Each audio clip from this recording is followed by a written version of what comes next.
Hello, my name's Alan Aldrich, and for my article investigation into a contemporary issue, that we are kind of facing today, or will be facing in ed leadership, is the issue of teacher retention and job satisfaction.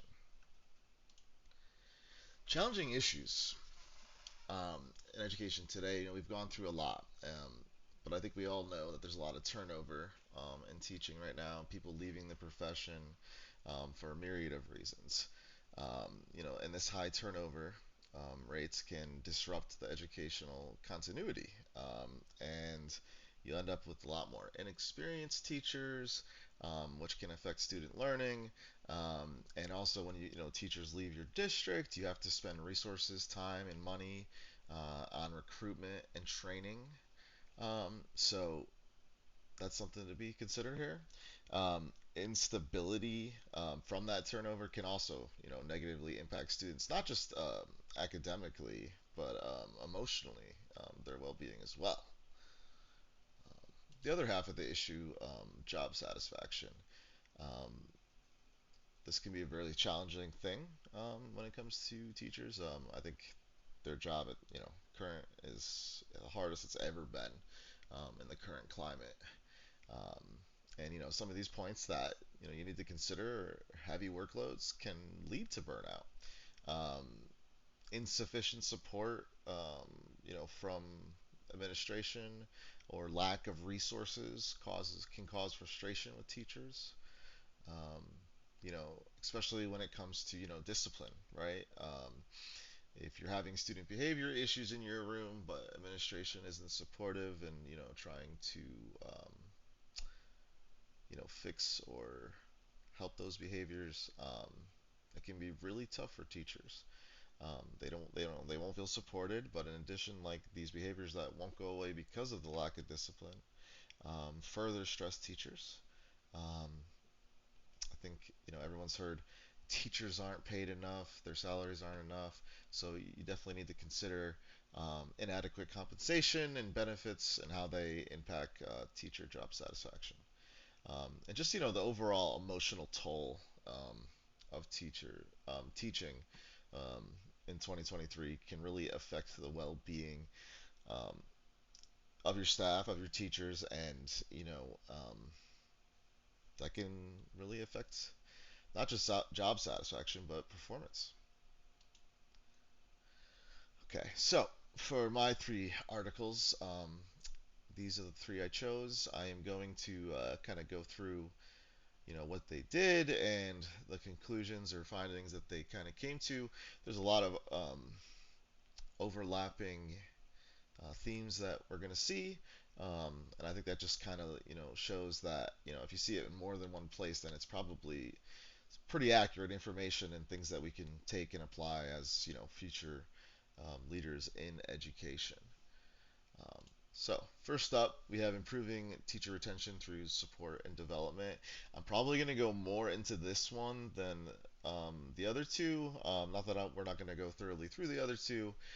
This one just had really, because of the nature of how it investigated all, districts that were already um, being effective when it comes to teacher retention. There's a lot of strategies that I think that we need to cover, because I think there are things that we can put to work as soon as we obtain our first ed leadership position. Um, so this article focuses on that, and the factors that kind of contribute to that teacher retention, that teacher job satisfaction, and their longevity in the profession. Um, so, some of the findings that this study found, strategies that these districts use that showed positive correlation to teacher retention and job satisfaction. First off, we had supportive administration, and fostering like a positive culture in these schools, in these school districts.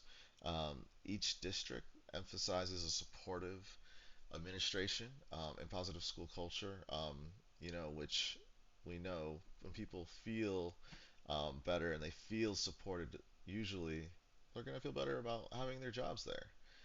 They won't be looking to leave. The districts aim to create, that atmosphere of collegiality, care, and collaboration among teachers and leadership. And this part coming up here, I think, is really key. Teachers are treated as professionals whose opinions and judgments are valued and sought after. So this, for me, in my experience, has been more of the exception, not the rule. I think that teachers often feel like they're not treated as professionals. And I think that when teachers feel they aren't being treated as professionals, um, then they kind of lose that motivation, that, job satisfaction, that, like, hey, looking to leave to go to their next job because they just don't, for all that hard work they put in college and, in and out every day in the school, to kind of be, feel like you're not being treated as a professional can really undermine those values. So, building level leaders will play a crucial role in creating that positive school, culture. Um, so, next we have teacher voice and involvement. Um, all the districts in this study, really valued teacher voice and participation in decision-making processes.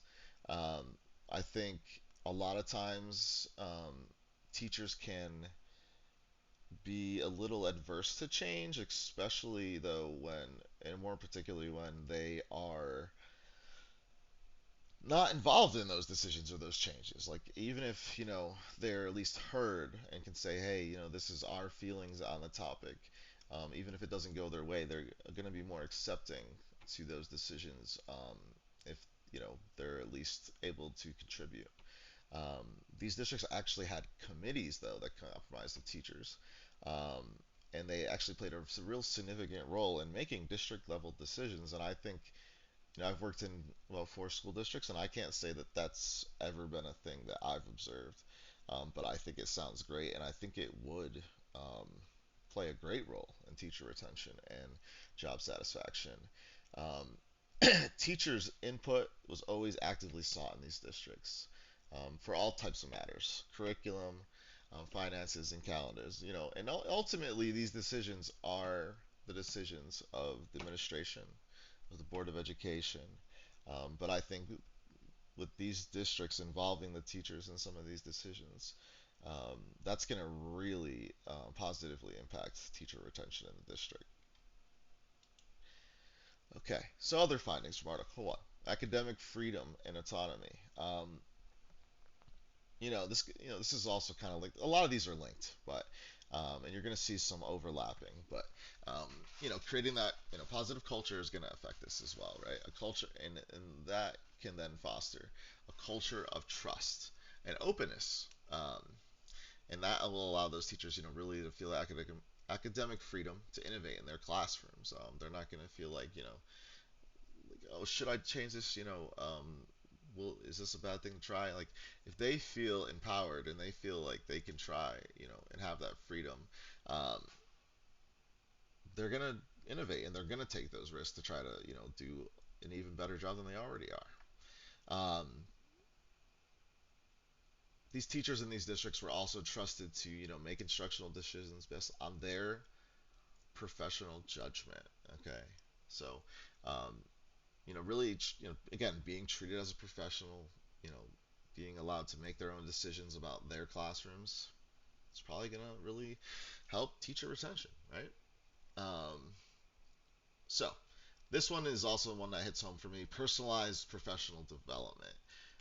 The districts offer personalized professional development. Personalized is the key thing here for me, to cater to the teacher's individual needs. I think a lot of times teachers are given professional development that they feel like, we already know about this, or this doesn't really make sense for us. Like, if teachers feel like, wow, this is professional development that's really helpful, that's gonna, add to that positive culture, that teach, retaining the teachers, really being satisfied with their position. Again, and that kind of also overlaps with supportiveness, right? So, um, and focusing on that individual growth and making it meaningful and relevant training, right? Moving on. So, the article also found that all of these schools and districts had new teacher induction and mentoring, and that this mentoring was critical for new teachers to acclimate to their new school culture and to kind of understand their roles and their, whatever responsibilities they may have. And the study found that mentorship played a key role in, these induction programs, and making new teachers feel supported, and able to address their concerns.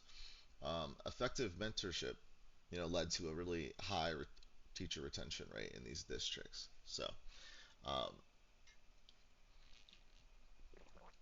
this was also a really interesting one to me. Leadership training programs.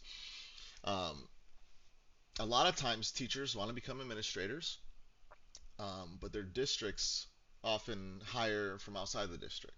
So they feel like they need to leave the district to get administrative role. But you spend so much time in developing this teacher. A lot of times, there's teachers who leave for administration that are some of your best. So wouldn't it be better to try to, you know, keep those teachers and give those positions to teachers in the district?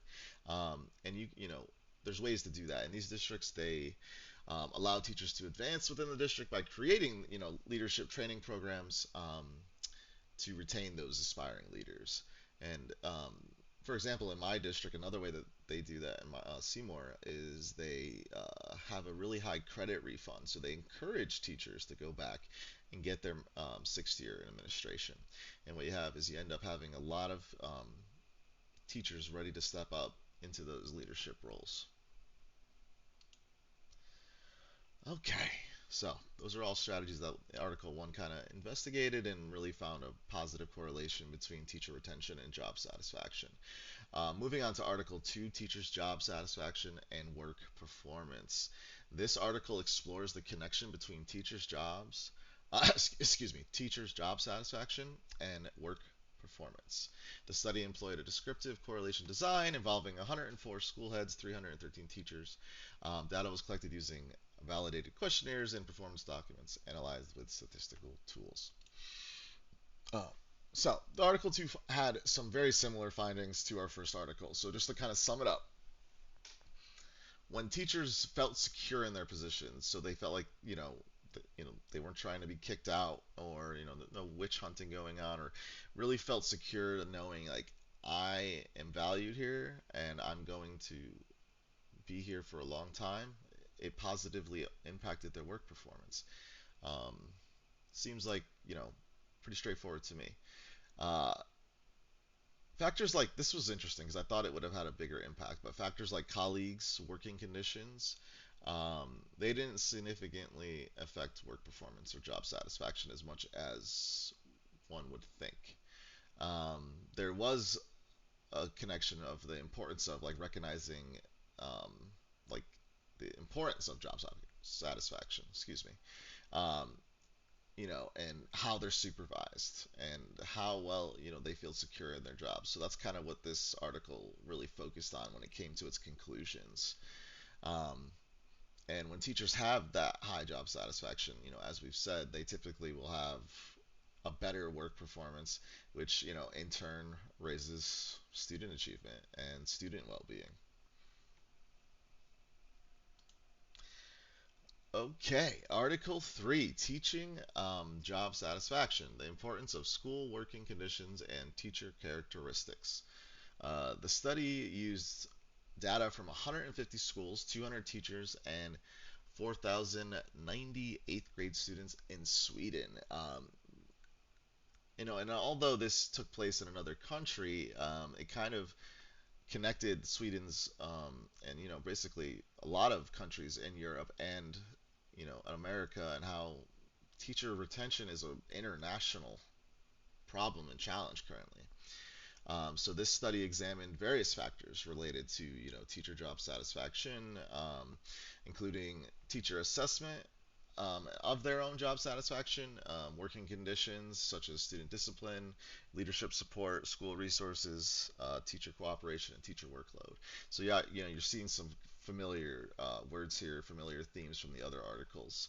They're finding a lot of the same things, and investigating some of the same things. and obviously teacher self-efficacy. So teachers feeling confident in their ability to do their jobs. So Article 3 had similar findings to the other articles. Teacher job satisfaction was significantly related to the school working conditions in this study. So they found it to be a little bit more impactful, including student discipline, teacher cooperation, and teacher workload. And so I think that probably why they found a greater significance in it in this study was because they focused on those three things: student discipline, teacher cooperation, and teacher workload. Often, I know for me over the last 10 years of my career, things just keep getting added to our workload, which makes it harder and harder to manage, as well as student discipline becoming, at least in my school, not the focal point and kind of becoming a problem, especially with students who need more SEL services than ever after COVID-19. Um, the article also found professional development and participation was positively associated with job satisfaction.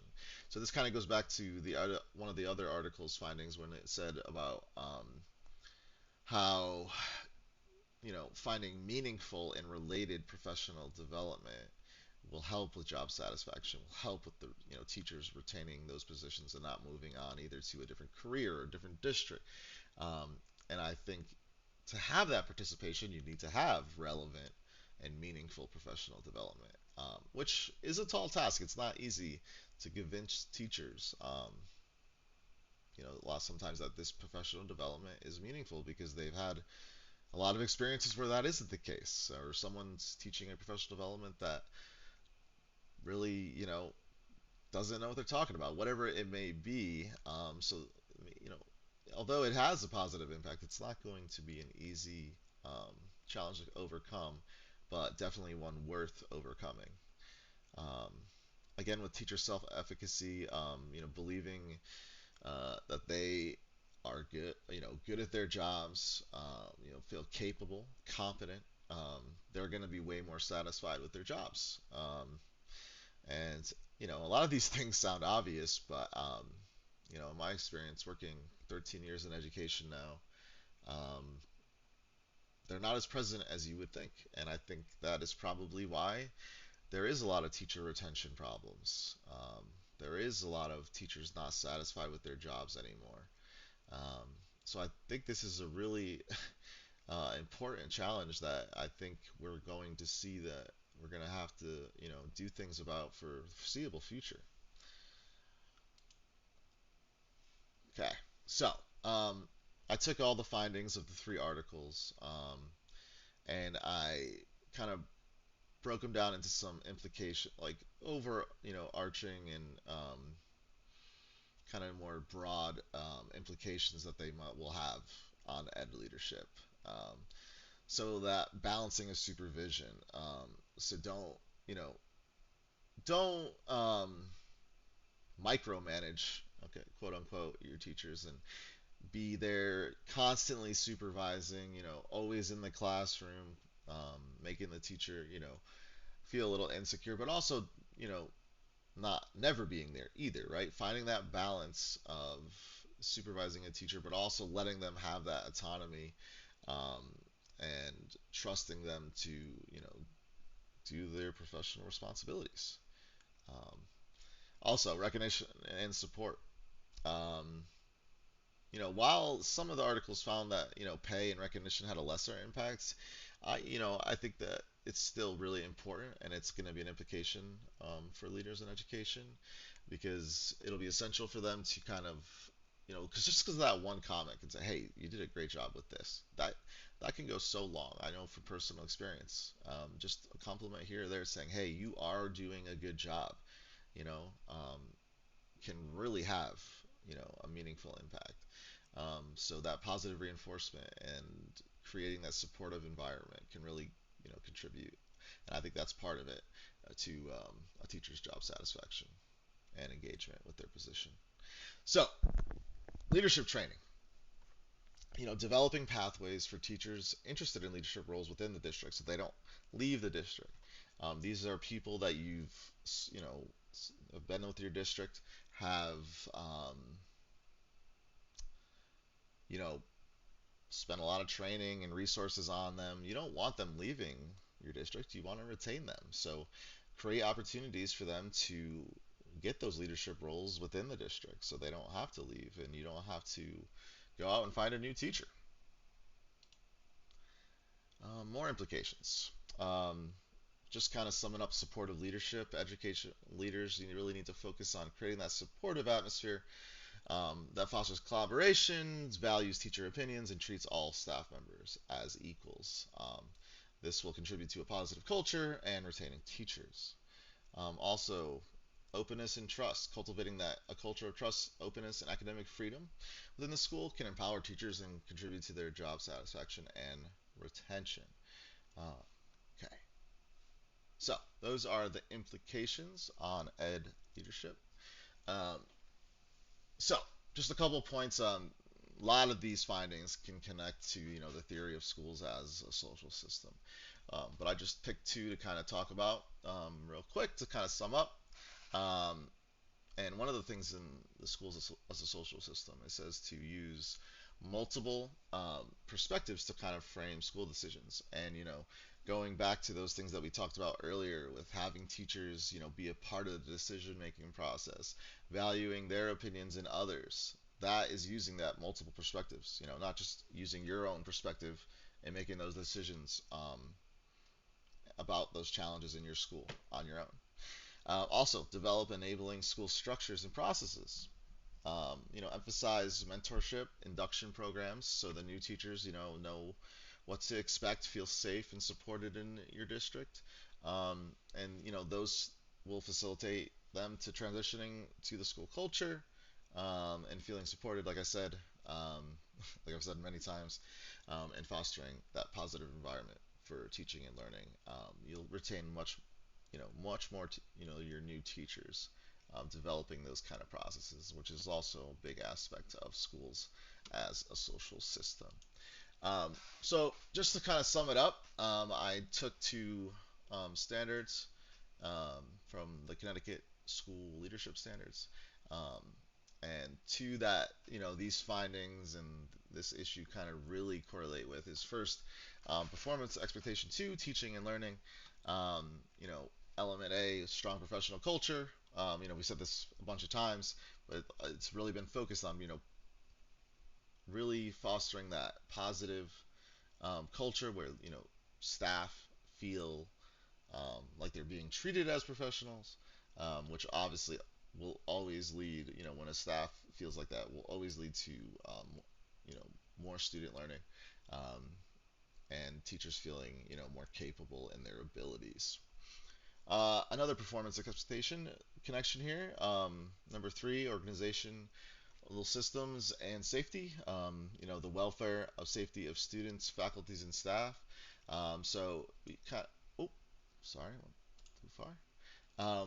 We talked about more about really making the faculty and staff feel safe, considering their mental well-being, and all things like that, and that also leads can lead to the better welfare and safety of students, because when faculty and staff feel good about their jobs and satisfied, then they're going to do better at their jobs, which are going to positively impact the welfare and safety of our students.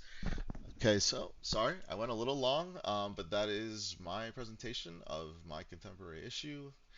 These are my references, and I look forward to hearing um, reactions from you.